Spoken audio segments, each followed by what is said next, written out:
Delighted to say I'm joined by Jerome Johnston of Kilcoo ahead of the AIB Ulster GA football final against Derrygonnelly Harps this weekend. Jerome, first off, how much are you looking forward to getting back into another Ulster final?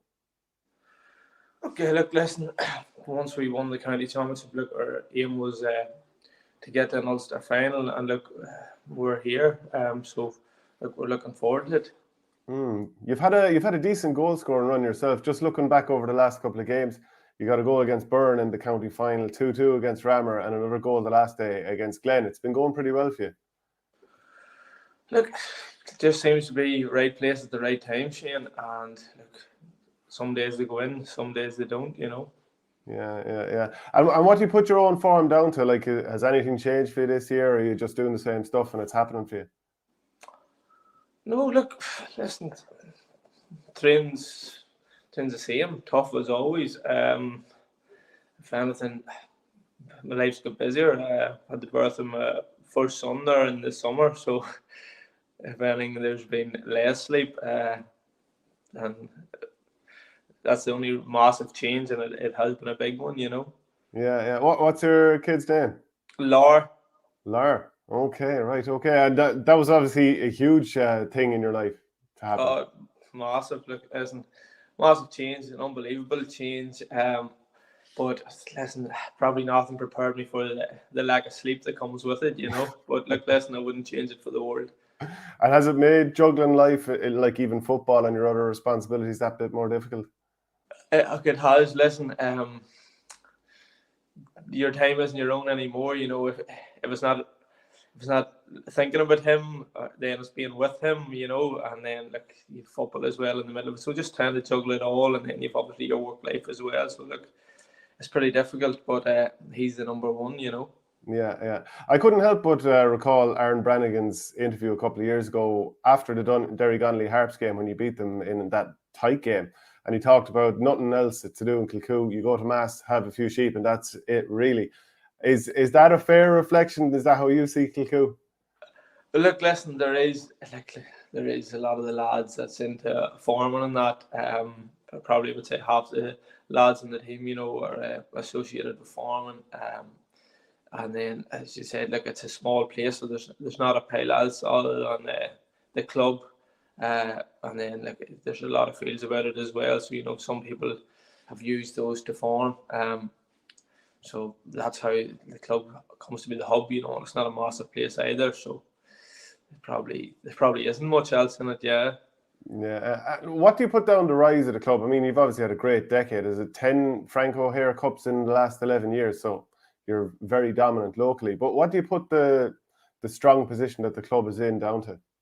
Look, I would say, you know, to just put a massive emphasis on the underage structure and, you know, developing that and, you know, a type of system that they wanted the players to play into and the sort of the skill set that they wanted the players to have. And they put a massive emphasis on that. They got their first championship title at A grade in '98, and then it was 2002 then before they got another one. I think it was actually in '98 it was a minor. In 2002 it was an under 12 one. And then after that, like, you know, as a club, we started to, you know, get a lot of success at underage, and now probably what they've tried to do is just bring that into, you know, senior. To bring that into our senior careers, and look, it's been a mighty effort by many men in the club who put that hard work in for those many years. And I don't want to start naming anyone in particular, but look, those men will know who they are. They put a lot of effort in with us, and look, so far so good. You know, we've had we've got to play in a number of county finals, and hopefully we can play in a few more county finals. You know. Yeah, who are the people that drive this dressing room? I'm sure a team that's on the road as long as you, a lot of people are very aware of what's required in that. But you know, when you see Mickey Moran is still there, Conor Laverty's been involved at both inter-county and even coaching inter-county and with Trinity there as well. So who are the people that are driving this dressing room? Look, I would say, like, obviously you've got the management team that are, you know, they speak for themselves. You know, there's, as you said, you've got Aidan and Conor there as well. You've got other lads there as well, like Jared McAvoy, like, there's numerous of them there, and like I don't really like the name players because you don't want to miss anyone out. You've now McAvoy there as well. Guys like Gatfield McGreevy, Paul Green, lads like that who have been around for a while. And then we're getting no younger ourselves, so it seems like it's been driven from everywhere. Right from the youngest lads in the team. There's a number of them played with the down under 20s this year, and those boys are driving things on as well. And it's probably those boys bringing that freshness and that new voice and driving it on. This, there's been a breath of fresh air, especially this year. Can you talk to me about the challenge of Derrygonnelly Harps? That brilliant game you had with them a couple of years ago, 1-8-9, you won for a finish. But like, how big of a challenge are they? They've obviously been fairly dominant in Fermanagh other than last season. They're going to be massive challenge. They've had great results there. I think they breezed through Fermanagh this year. They're going to bring a massive challenge. They've backbone the Fermanagh team now for a number of years. I think it's their sixth or seventh time maybe in a row in Ulster or something like that. So they've been there and they've had big results this year. I think they've maybe scored more goals than anyone else in the competition. So they're going to fancy that. They're going to feel that the forward play is very good and that they can score goals, and they've been doing that. So why would they not feel that they can score goals this weekend again? And just to jump back a couple of years ago, I suppose at this point, the All-Ireland 2020 All-Ireland final against Corofin. Can you talk to me about your memories of that game? Of course, it went to extra time. You had a great comeback in normal time, and then Corofin, they did all the score and then in extra time. But can you just give me your reflections on that game now? I try not to think about it, to be honest. I just remember the final whistle. They were going up to lift the cup, and we weren't. Just probably the biggest memory from that day. They were an extraordinary team, and they were brilliant champions. I think they've done 3 in a row, which no other club team have. And listen, on the day, we probably got to see just how good they were. And fair play to Corofin, they were unbelievable champions. I think every team in Ireland sort of had looked up to them over the last number of years. And it's interesting now that they're still not in the championship at this stage. It does feel like it's the most wide open All-Ireland club football championship we've seen in a long time. We haven't, to be honest with you, I haven't really seen much of anyone else.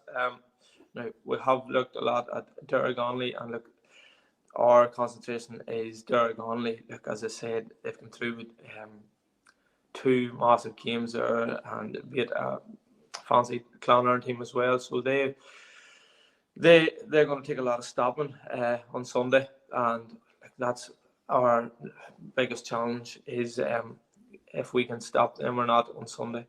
Yeah. What does success, like for example the previous Ulster success you would have had, and if you win this weekend, what does that mean to the parish?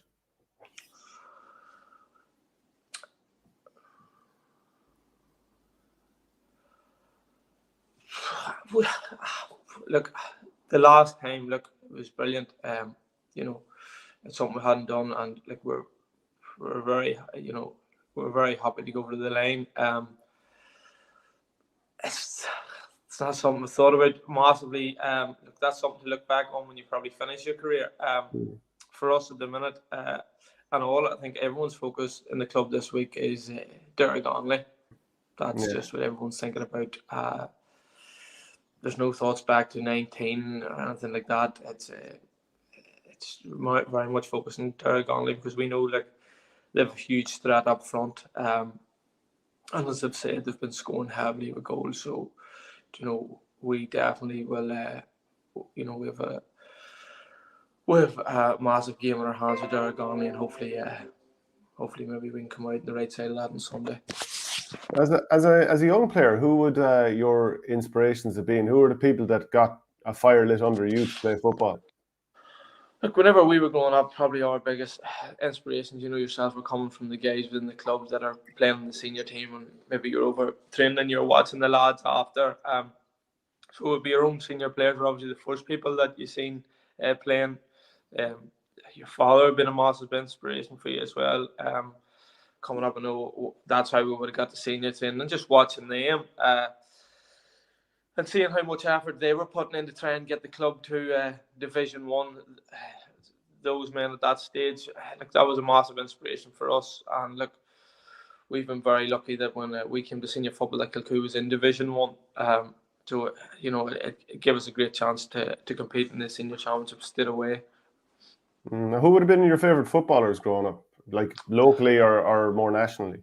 More nationally, probably Kieran McDonald. I thought he was exceptional, probably because I was left-footed myself. Look, you had the likes of, when I was young, looking up to the likes of, you know, Oisin McConville was a brilliant player. Peter Canavan in Ulster were brilliant players. You know, the Gooch Cooper as well. There, like, all those guys were, you know, unbelievable players, and in your younger years, they definitely would have been inspired by those men, you know. And do you think there's still room for that bit of flair in Gaelic football? I mean, we've talked already about the goals you've scored in the last 3 games, but do you think there's room for flair, or is it somewhat coached out of it?